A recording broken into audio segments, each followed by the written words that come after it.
They say revenge is a dish best served cold, but I discovered it's actually best served at your own wedding, while your sister thinks she's the only bride in the room. My name is Maya Rodriguez, and the night I was supposed to fade into the background became the moment I stepped into the spotlight I'd been building in secret for years. Picture this: Portland's most exclusive rooftop venue, two weddings happening simultaneously, and a family who had no idea their quiet daughter was actually the city's most sought-after event mastermind. But I'm getting ahead of myself. Let me take you back to where it all started. In a house where being invisible was my superpower, until I decided to make it my weapon. Growing up in our tight-knit Mexican-American family in Portland's Alberta district, I was always Sophia's older sister, never Maya, never the one with her own identity. Sophia, my younger sister by 2 years, was the Instagram sensation with 800,000 followers, turning our family kitchen into a backdrop for lifestyle content that made suburban moms weep with envy. Her ring light lived permanently on our dining table, and family dinners were scheduled around her posting times. Meanwhile, I was the one Mom introduced as our practical daughter code for the one who doesn't make us money or bring us social media clout. When Sophia got a brand partnership with a major beauty company, Dad threw a barbecue and invited the whole neighborhood. When I won a prestigious design award for my college portfolio, they said, "That's nice, mija. But can you eat awards?" I learned early to smile through it, to nod when they gushed over Sophia's latest sponsored post, while my graphic design projects got a distracted glance. But what they didn't know was that by age 25, I had built something extraordinary in the shadows, something that would eventually make their jaws drop and their assumptions crumble like stale churros. Midnight events. That was my secret empire, the most exclusive underground event company on the West Coast, throwing parties so elite that tech billionaires begged for invites, warehouse raves that made Rolling Stone, gallery openings that had celebrities flying in from LA, private concerts where Grammy winners performed for crowds of 50. My designs were the stuff of legend, but to my family, I was just Maya who plays around with art. The thing about being underestimated is that it gives you incredible freedom to build. While Sophia was performing her life for the camera, I was creating experiences that money couldn't buy, only connections, taste, and a password whispered in the right ear. My client list read like a who's who of Pacific Northwest power players, but they knew me only as Al Rodriguez, the mysterious founder who never appeared at her own events. Last August, during our family's traditional weekend barbecue, Sophia stood up in her perfectly curated sundress, her engagement ring catching the string lights Dad had hung haphazardly across our patio. "Diego proposed," she announced, her voice carrying that practiced influencer cadence that made everything sound like branded content. Diego, her tech entrepreneur boyfriend, grinned like he'd just launched a unicorn startup. The yard erupted. Mom dropped her plate of carnitas. Dad started calculating venue costs out loud, and our cousins were already positioning themselves for the perfect group selfie. I clapped along, my smile as genuine as I could make it, waiting for the chaos to settle. Then I cleared my throat. "Actually, I'm engaged too. Marcus proposed last month. We're thinking this fall." The silence was deafening. Even the neighbor's dog stopped barking. Mom's fork hovered halfway to her mouth. Dad's beer can paused at his lips. Sophia shot me a look not malicious, just confused, like I was a background character who'd suddenly started speaking. "Oh, Maya," Mom said finally, her voice taking on that tone reserved for children who'd interrupted adult conversations. "That's wonderful, mija. You'll want something small, right? You've never been one for all the drama. Let's not overshadow Sophia's moment."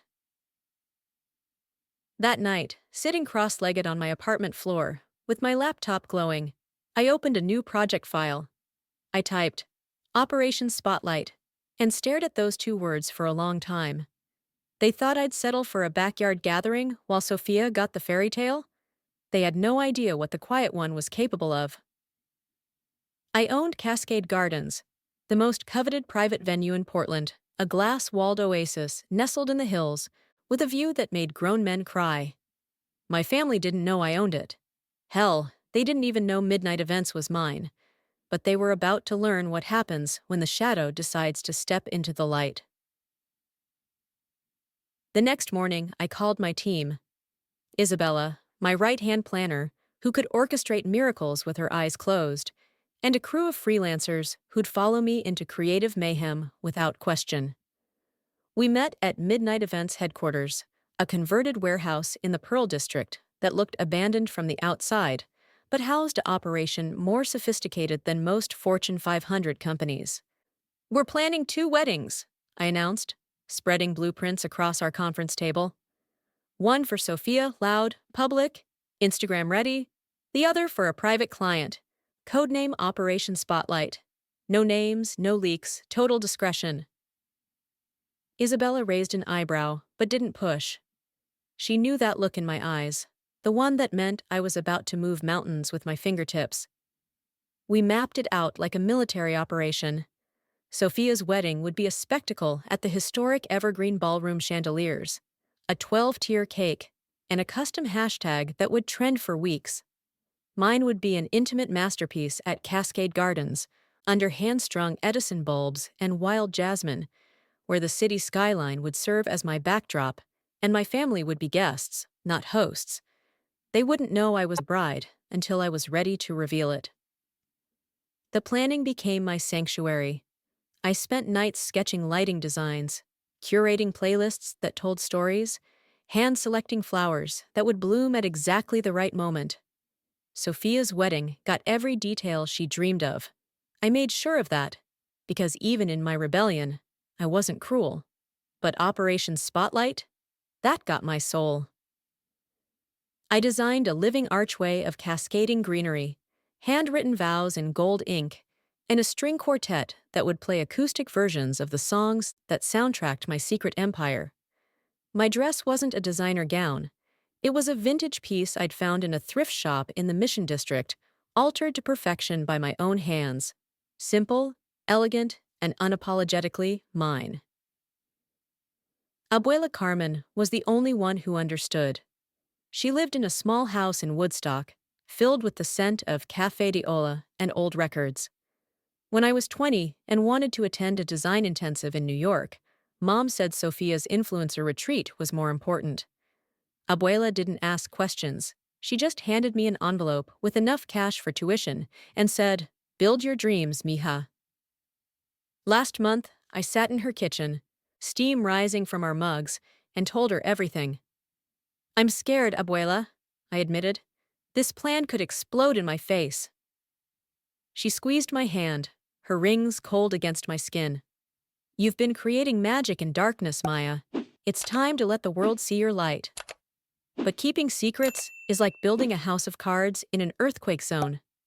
The first tremor came when Jenna Walsh, a local lifestyle blogger with a nose for scandal, emailed me, asking about rumors of a mystery wedding at Cascade Gardens. My blood turned to ice. How did she know? I sent a polite no-comment response, but the next day Sophia posted a selfie that made my heart stop. Behind her perfect skin and ring light glow was my setup, the Edison bulbs, the jasmine archway, the whole carefully crafted scene I'd spent weeks perfecting. Her caption read, "Sneak peek at tomorrow's magic, #Sophia, and Diego, #Dream Wedding." The comments section exploded. "Wait, whose setup is that in the back? That background looks way more stunning than the main event. Someone's getting upstaged at their own wedding." My phone buzzed with a text from Sophia. "Hey, who's decorating the space next to mine? It's kind of stealing my thunder, lol." I typed back with steady fingers. "Not sure, probably some VIP client. You know how these venues work." But my stomach was doing gymnastics. The media vultures were circling. Unauthorized drones appeared outside Cascade Gardens gates, and Jenna emailed again, bolder this time. "I know it's you, Maya. Let's talk before someone else breaks the story." I met her at a dive bar in Hawthorne, her notebook open, her eyes sharp with journalist hunger. "I'll give you the exclusive," I said. "But you wait until after the wedding. No leaks, no hints. Full access, but only if you play by my rules." She nodded, but I could see her fingers itching to hit publish. Then Sophia's burner account drama exploded. Someone created a fake profile called Sophia Glows and posted a blurry photo of my archway with the caption, "So sad when someone piggybacks off your big day to push their brand. #tacky#wedding 2023 and my team was livid. Isabella stormed into my office, laptop practically smoking. "Let me destroy her, Maya. We'll bury her in receipts." I shook my head, saving the post to a folder labeled Evidence. "Not yet," I said. "We play this my way." But Isabella wasn't finished. "If you don't call Sophia out, I'm telling the whole crew who Operation Spotlight really is." I met her gaze, my voice dropping to a whisper. "You signed an NDA. Try me." She backed down, but tension thick enough to cut filled the room. The final straw came 3 days before my wedding. Mom called, her voice dripping with fake sweetness. "Maya, mi amor, Sophia's having some anxiety about the big day. You know how she gets. Maybe tone down your thing? Skip the fancy archway, the lights, the quartet. People might think your event is the main show." I let the silence stretch, feeling 26 years of being sidelined pulse in my chest. "Mom," I said finally, "my night is going to speak for itself." I hung up, my hands shaking but not from fear. For the first time in my life, I wasn't nodding along. I was ready to roar. 2 days before my wedding, I was adjusting lights at Cascade Gardens when my phone exploded with notifications that made my blood freeze. Our venue's security system had been breached, and someone had tried to leak Operation Spotlight's details to Sophia's PR team. Isabella and I pulled an all-nighter, resetting passwords and building digital fortresses. But at 3 a.m., an anonymous email landed in my inbox. "We know who you are. Stop this charade or we'll destroy you." No signature, just a chill that settled deep in my bones. I forwarded it to my evidence folder, but sleep didn't come that night. The next morning, Jenna showed up at a coffee shop in the Pearl District, her eyes gleaming like she'd struck gold. "I know you're the mystery bride," she said, sliding her phone across the table with a screenshot of my Jasmine archway. "And I'm betting you're Midnight Events mastermind too." I didn't flinch. Instead, I leaned forward. "You want the story of the decade? Wait until tomorrow night. Full access, exclusive quotes, behind-the-scenes everything, but only if you hold off until I say go." She studied me like I was a puzzle she was dying to solve, then nodded. "Deal. But don't screw me over, Maya." My secret weapon was a 5-minute video I'd been crafting for months, a multimedia revelation that would flip the script on everyone who thought they knew me. It chronicled my journey, from dismissed daughter to underground mogul, me at 24, sketching event layouts on napkins in late-night diners, signing Cascade Gardens lease with shaking hands and my life savings, designing pop-up experiences that had Portland's elite begging for invites. I'd layered in testimonials from clients, tech CEOs, artists, even the mayor's daughter, all praising Midnight Events' magic without knowing I was the architect. The final frame would reveal my name in bold letters. Maya Rodriguez, founder and CEO.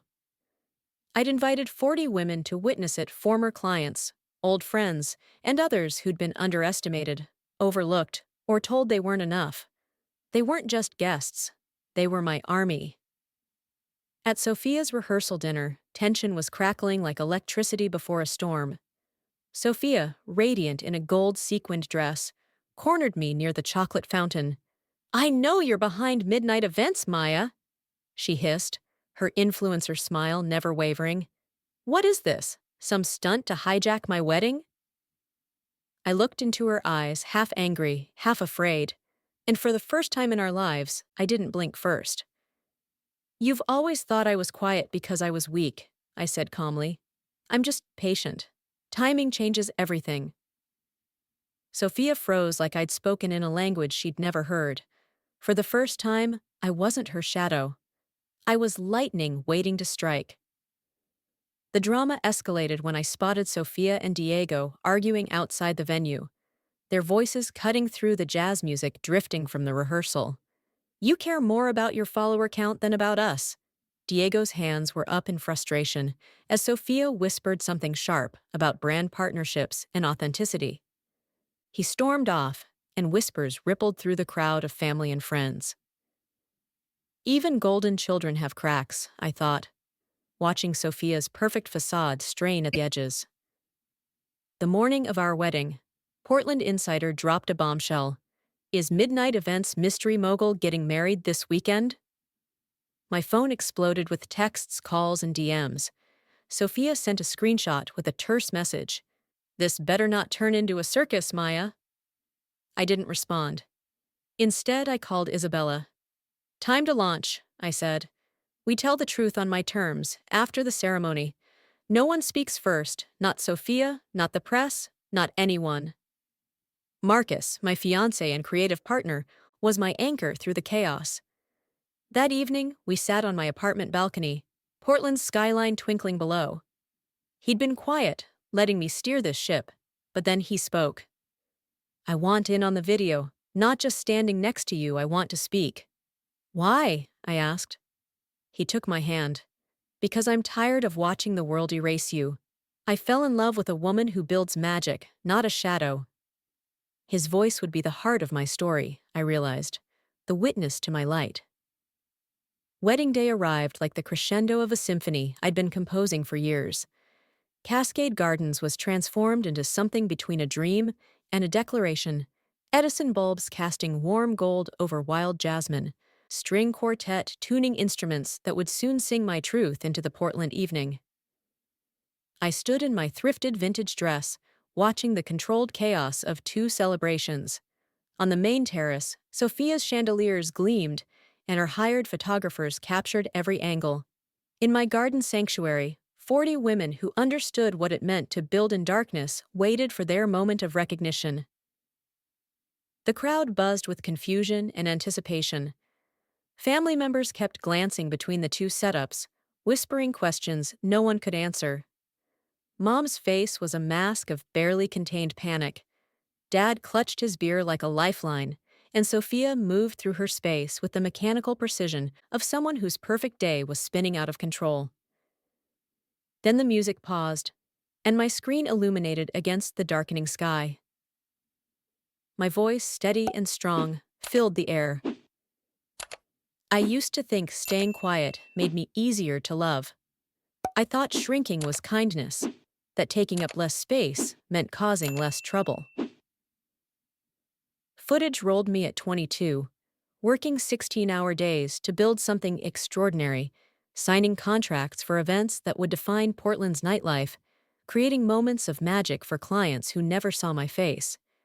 Testimonials played, voices praising the genius behind Midnight Events, the mastermind who transforms impossible dreams into reality. Then the revelation, Maya Rodriguez, flashed across the screen in bold letters, followed by founder and CEO, Midnight Events. The crowd gasped, not polite surprise, but the kind of shock that comes when reality tilts on its axis. Marcus appeared on screen, his voice warm with pride. I didn't fall in love with someone who hides. I fell in love with the woman who lights up rooms no one else even knows exist. When the screen faded to black, silence gripped the venue like a held breath. Then Dr. Patricia Williams, a client whose corporate gala I'd designed the year before, stood and began clapping. Another woman joined her, then 10, then 30. It wasn't applause for a performance. It was a recognition, validation, the sound of invisible women finally being seen. Mom's face had gone pale. Dad stared at me like I was a stranger. And Sophia had tears streaming down her perfectly made-up cheeks. Whether they were tears of guilt, pride, or loss, I couldn't tell. But for the first time in our lives, she was looking at me, really seeing me. But the night wasn't over. As my guests settled into their seats for the ceremony, chaos erupted from the main terrace. Vivian Cross, a rival event planner with a reality show and a grudge, stormed into Cascade Gardens with a camera crew in tow. Maya Rodriguez stole my designs! She shrieked, her voice carrying across both wedding spaces. "This is fraud. This whole thing is a scam." Her accusation, broadcast live on her social media channels, sent my guests into confused murmurs. I felt my knees weaken, but Isabella appeared at my side like an avenging angel. "We've got this," she whispered, already typing furiously on her phone. Jenna, who'd been documenting everything from the back, stepped forward with her recorder running. "This isn't a wedding," she announced to Vivian's cameras. "This is a revolution." By sunrise, Jenna's article, "The Shadow Who Built Her Own Light," had gone viral 4.2 million views in 12 hours. My inbox flooded with messages from women around the world sharing their own stories of being overlooked, underestimated, and finally finding their voice. #Quiet Revolution was trending, and strangers were calling me the patron saint of invisible daughters. Vivian's stunt backfired spectacularly when Marcus released evidence that she'd actually stolen layouts from my 2022 gallery opening. Social media tore her apart, but she wasn't finished. A week later, she slapped Midnight Events with a $750,000 lawsuit claiming intellectual property theft. My team was shaken, but I wasn't. I'd been underestimated before, and I knew how to turn pressure into diamonds. I announced Events for All, a nonprofit initiative to create magical experiences for communities that couldn't afford them. Quinceañeras for families stretching every dollar, proms for foster kids, celebrations that prove joy doesn't require privilege. Cascade Gardens became our headquarters, a symbol of building others up instead of tearing them down. My family tried to make amends in their own way. Mom framed a photo of Marcus and me, placing it next to Sophia's engagement pictures. Dad offered to sign over Cascade Gardens' deed to me, officially his quiet apology for years of oversight. Sophia texted, "Can I help promote Events for All? My platform could make a real difference." I didn't respond immediately. Their gestures felt genuine, but I needed to see if they had roots, or if they were just reacting to my sudden visibility. Then the game changer arrived, a thick envelope from the United Nations Cultural Exchange Initiative. They'd seen my work, my story, my vision for bringing communities together through celebration. They wanted me as creative director for cultural festivals across 4 continents: Morocco, Thailand, Brazil, and Ghana. 2 years, unlimited budget, a chance to redefine what it means to celebrate human connection on a global stage. Taking the position meant pausing Midnight Events' expansion and leaving Portland, leaving the city where I'd built my secret empire and finally claimed my spotlight. I stood on Cascade Gardens' rooftop, tea steaming in my hands, watching the city hum with life below. Marcus found me there, holding 2 plane tickets to Casablanca. "They're waiting for an answer," he said, his eyes bright with possibility. I thought about that girl who used to shrink herself to fit into other people's expectations, who built magic in the shadows because she thought that's where she belonged. Then I thought about the woman who stood on a stage and finally introduced herself to the world. "Book the flight," I said. Before we left, I wrote one final letter to Abuela Carmen. "You told me quiet people carry storms. Mine isn't for destroying anymore, it's for planting seeds in places where nothing was supposed to grow. I'm choosing myself, finally and completely." As our plane climbed above Portland's lights, I felt something I'd never experienced before. Peace that wasn't stolen, pride that wasn't borrowed, a sense of home that existed entirely within myself. I wasn't Sophia's quiet sister anymore. I wasn't the practical daughter or the one who stays in the background. I was Maya Rodriguez, the woman who built her own sky and learned to dance in her own light. The best part? This story isn't ending. It's just beginning. Because once you realize you were never meant to be invisible, the whole world becomes your stage. Share your story in the comments. Tell me about a time you stepped out of someone else's shadow and into your own light. Subscribe if you believe in the power of quiet revolutions and the magic that happens when we stop asking for permission to shine.